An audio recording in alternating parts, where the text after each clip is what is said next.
dans notre prochaine édition.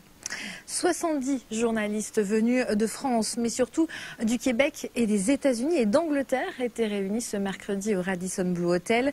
Ces derniers venaient participer à une dégustation découverte des meilleurs vins du Val-de-Loire, des vins de plus en plus appréciés à l'étranger, notamment pour leur fraîcheur. Avec cet événement, l'objectif était donc d'asseoir encore un peu plus cette notoriété. Jérémy Leclanche était sur place.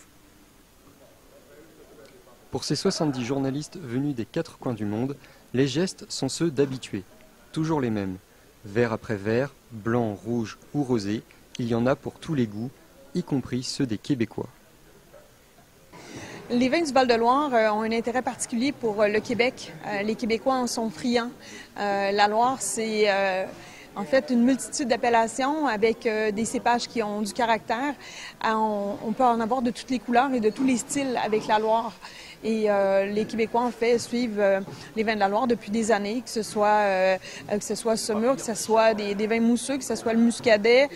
Et d'ailleurs, l'Amérique du Nord exporte 25% des 2,4 millions d'hectolitres de vin produits dans le Val-de-Loire.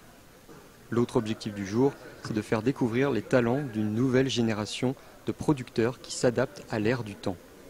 En Belgique, c'est important de suivre les évolutions dans cette région qui est assez proche et dont les vins nous conviennent bien parce qu'en Belgique, on aime bien les vins qui tiennent bien à table.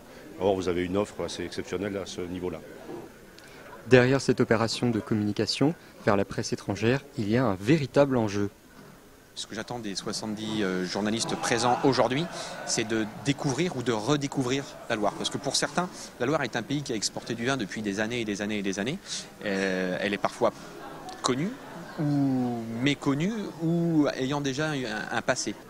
Dans les prochains jours, ces journalistes spécialisés iront à la rencontre des vignerons des territoires du Muscadet et de l'Anjou.